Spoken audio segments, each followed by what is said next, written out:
إذا حسد بسم الله الرحمن الرحيم قل أعوذ برب الناس ملك الناس إله الناس من شر الوسواس الخناس الذي يوسوس في صدور الناس من الجنة والناس صدق الله العظيم.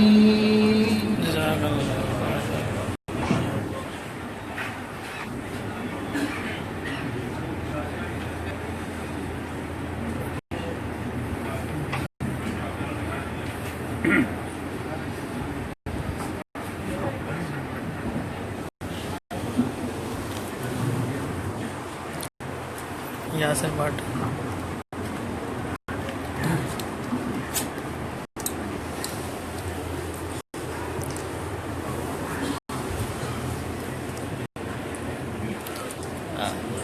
آپ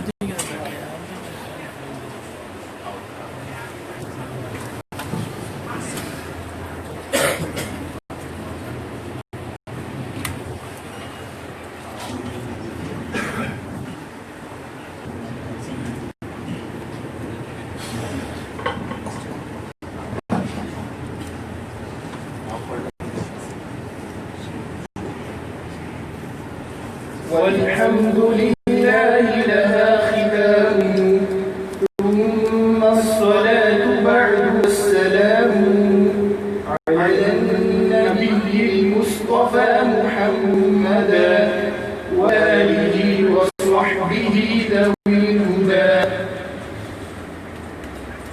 الحمد لله رب العالمين والصلاة والسلام على سيد الأنبياء والمرسلين أما بعد. أعوذ بالله من الشيطان الرجيم. بسم الله الرحمن الرحيم. ورتل القرآن ترتيلا. وقال النبي صلى الله عليه وسلم اقرأوا القرآن بطول العرب وما قال عليه الصلاة والسلام. صدق الله العظيم وصدق رسوله النبي الكريم.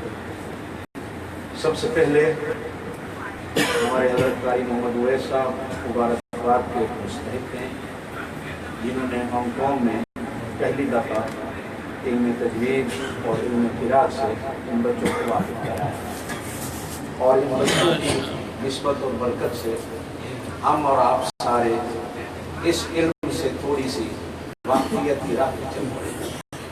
نمبر 2 مستحق ہیں مبارکباد کے بچے جنہوں نے اس علم کو حاصل کیا ہے کہ جو علم میرے اللہ سے چلتا ہوا جناب نبی کریم علیہ السلام نے بتایا اور حضور پاک صلی اللہ علیہ وسلم نے صحابہ کو دیا اور صحابہ کرام رضوان اللہ تعالی علیہم نے قیامت تک آنے والی امت کے لیے اس علم کو پہنچانے کا بندوبست فرمایا.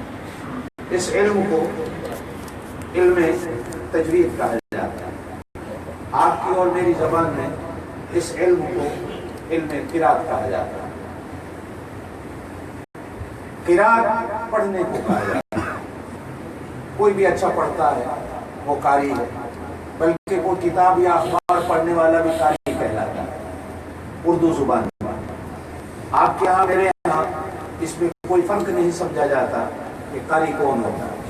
جس کی سر ہے، جس کی اچھی آواز ہے وہ قاری ہے، چاہے وہ علم تجوید سے واقف ہو یا نہ ہو وہ قاری کہلاتا ہے.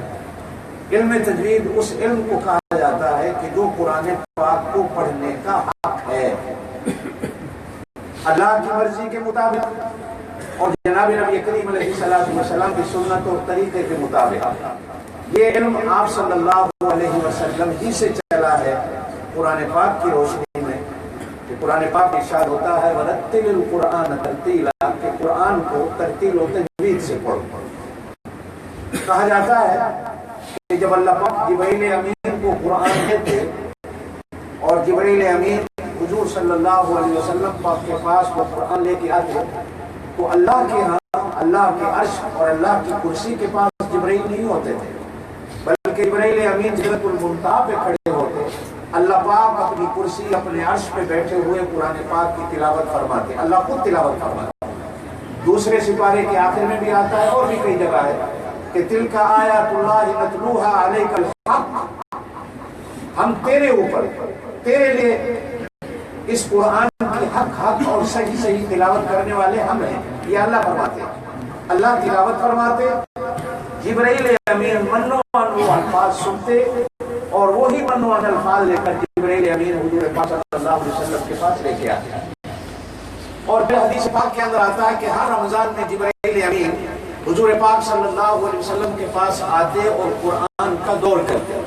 دور کا مطلب یہ ہوتا ہے کہ جبریل حضور صلی اللہ علیہ وسلم کو قرآن سناتے اور حضور پاک صلی اللہ علیہ وسلم جبریل کو قرآن سناتے۔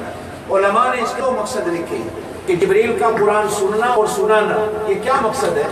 تو عام علماء کا کہنا یہ ہے کہ اصل میں ان کا آنا اللہ کا بھیجنا اس لیے ہوتا تھا کہ کسی کے دل کے اندر یہ شک پیدا نہ ہو جائے کہ کہیں جبرائیل امین جو حضور کو قرآن دے کے آئے تھے، سال ہو گیا ہے، رمضان آ گیا ہے، کہیں حضور صلی اللہ علیہ وسلم اسے بھول تو نہیں گئے یا اس کے اندر کوئی رد و بدل تو نہیں ہو گیا۔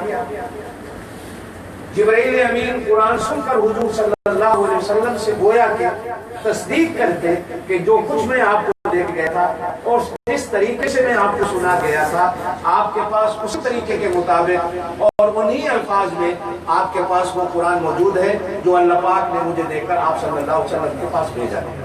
اور حضور پاک صلی اللہ علیہ وسلم خود جبریل کو سناتے اس وجہ سے کہ جبریل سن کر یہ تصدیق کرے اور مانے کہ جو امانت میرے پاس آئی تھی وہ امانت پوری پوری اسی طرح ہے، اس کے اندر رد و بدل نہیں ہو سکا، نہ میں کچھ بھولا ہوں، اس لیے کہ اللہ نے قرآن میں وعدہ فرمایا میرے نبی آپ کو ہم بھولنے نہیں دیں گے۔ یہ حضور صلی اللہ علیہ وسلم کی خصوصیت ہے کہ جب قرآن پاک نازل ہوتا تو قرآن کہتا ہے کہ آپ صلی اللہ علیہ وسلم جلدی جلدی اس کی تلاوت کرتے کہ کہیں میں بھول نہ جاؤں، تو آخر اللہ پاک کو کہنا پڑا میرا نبی ہم آپ کو بھولنے نہیں دیں گے، سینے پر آپ کے قرآن لکھنا جس طرح ہم نازل کر رہے ہیں اس طرح لکھنا بھی ہمارا کام ہے، اور آپ کیا آپ کی قیامت تک آنے والی امت کے چھوٹے چھوٹے بچوں کے سینوں پر بھی قرآن لکھنا ہمارا کام ہے۔ ہم بچوں کو بھی قرآن صحیح انہی حروف میں انہی الفاظ میں انہی طریقے میں دے دیں گے جو آپ صلی اللہ علیہ وسلم نے صحابہ کرام کو سکھایا ہے، اور یہ قیامت تک چلنا ہے۔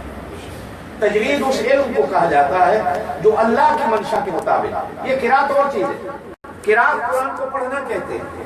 آپ کے ہاں وہ قاری ہے جو اچھا پڑھتا ہے، جیسے ہم لوگ پاگل کے بھی ہوتے ہیں اچھا پڑھ لیتے ہیں، آپ کہتے ہو سبحان اللہ بڑے اچھے قاری صاحب ہیں۔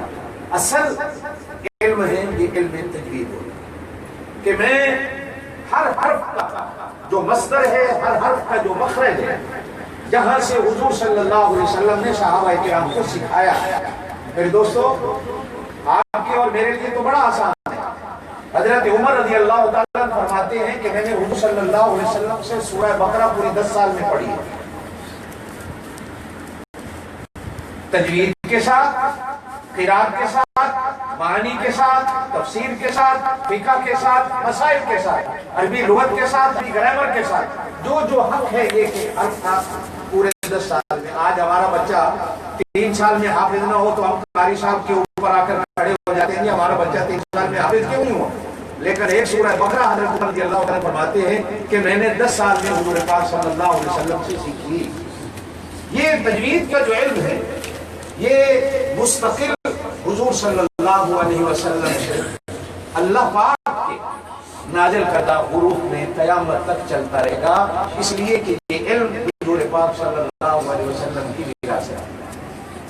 کبھی کبھی آپ اور میں بھی کہہ دیتے ہیں علماء کچھ نہیں کرتے، قاری لوگ کچھ نہیں کرتے، یہ کفر کا جملہ ہے، یاد رکھنا۔ بعض لوگ نئے نئے مفتی بنتے ہیں، وہ کہتے ہیں جی دیکھو ہم تو ڈبے ہیں، اللہ پاک ہم ڈبوں سے کام لے رہا ہے، انجن بیکار ہو گئے، علماء انجن ہیں، علماء کوئی کام نہیں کرتے۔ عالم حضور کی میراث وارث ہے، حضور کی نبوت کے ساتھ ساتھ وراثت میں قیامت تک چلنا ہے۔ اگر آج ہم مان لیں کہ حضور کی وراثت ختم ہو گئی ہے تو پھر قیامت تو آئی نہیں. قیامت اس وقت آئے گی جب حضور صلی اللہ علیہ وسلم کی وراثت دنیا سے اٹھے گی, اور یہ وراثت علماء کے صدقے اور اسی قرآن سنت کے علم کے ساتھ ساتھ تجوید جاننے والے علماء کے صدقے یہ چل رہی ہے. حضور پاک صلی اللہ علیہ وسلم نے جن صحابہ کرام کو تجوید علم سکھایا مستقل طور پر, جو قاری حضرات, ان کی تعداد کہیں 12 ملتی ہے, کہیں 8 ملتی ہے, کہیں 6 ملتی ہے. ان میں سے حضرت زید بن ثابت, حضرت ابی بن کعب رضی اللہ تعالیٰ عنہما, یہ بڑے قاری تھے, بڑے صحابہ تھے جن حضور صلی اللہ علیہ وسلم نے علم تجوید گھٹ گھٹ کے, جیسے کہتے ہیں نا گھٹ گھٹ کے, ان کی گھٹی میں ڈالا تھا کہ وہ علم تجوید کے ماہر تھے. کہا جاتا ہے کہ حضرت ابی بن کعب رضی اللہ تعالیٰ نے ایک دفعہ حضور پاک صلی اللہ علیہ وسلم کے پاس تشریف فرما تھے. جبرائیل امین آئے اور جبرائیل دروازے پہ آ کے کھڑے ہو کے پہلے سلام کہتے ہیں, اور سلام کہنے کے ساتھ ساتھ کہتے ہیں حضور صلی اللہ علیہ وسلم سے کہ مجھے اللہ نے بھیجا ہے کہ ابی سے کہو یہ قرآن پڑھے, میں عرش پہ بیٹھ کر اس کے قرآن کو سننا چاہتا ہوں. حضور صلی اللہ علیہ وسلم نے حضرت ابی بن کعب سے فرمایا ابی جبریل آیا اور یہ اللہ کا پیغام لے کے آیا کہ تم قرآن پڑھو, اللہ تمہارا قرآن سننا چاہتے ہیں. تو حضرت ابی بن کعب کی آنکھوں سے آنسو آ گئے. کہا اللہ کے رسول جبریل سے پھر پوچھو اللہ نے میرا نام لے کے بھیجا ہے. تو حضور صلی اللہ علیہ وسلم نے فرمایا ہاں جبریل کہہ رہا ہے کہ اللہ نے تیرا نام لے کے بھیجا ہے کہ ابی سے کہو قرآن پڑھے, میں اس کے قرآن کی تلاوت, اس کی آواز کو سننا چاہتا ہوں, اس کی تجوید کو سننا چاہتا ہوں, اس کی قرات کو سننا چاہتا ہوں, یہ قرآن پڑھے. اور حضرت ابی بن کعب رضی اللہ تعالیٰ نے قرآن پاک کی تلاوت فرمائی جو اللہ پاک نے بھی سنی. یہی حضرت ابی بن کعب ہے. میں ایک بات مسئلے کی کرتے ہوئے آگے چلوں کہ حضرت عمر رضی اللہ تعالیٰ عنہ نے اپنے زمانہ خلافت میں, میری بات یاد رکھنا, یہ حضرت عمر نے اپنے زمانہ خلافت میں حضرت ابی بن کعب کو 20 تراویح نماز کا امام بنا کر مسجد نبوی میں کھڑا کیا اور کہا ابی اس امت کو 20 رکعت نماز تراویح پڑھاؤ. یہ لوگ جو کہتے ہیں نا یہ 20 تراویحیں کہاں سے آ گئی ہیں, یہ ڈنکے کی چوٹ پہ میں بات کر رہا ہوں علماء کی موجودگی میں, کہ حضرت عمر رضی اللہ تعالیٰ عنہ نے حضرت ابی بن کعب کو کھڑا کر کے پہلے دن مسجد نبوی میں 20 رکعت نماز تراویح پڑھوائی. یہ حضرت ابی بن کعب بخاری. اور حضرت زید بن ثابت رضی اللہ تعالیٰ عنہ, حضور پاک صلی اللہ علیہ وسلم کے زمانہ میں یہ قرآن کتابی صورت میں نہیں تھا, لوگوں کو زبانی یاد تھا, پتھروں پہ لکھا ہوا تھا, چمڑوں پہ لکھا ہوا تھا, کپڑوں کے اوپر لکھا ہوا تھا, زبانی یاد تھا, کتابی صورت میں ضرورت ہی نہیں پڑی. حضرت ابو بکر صدیق رضی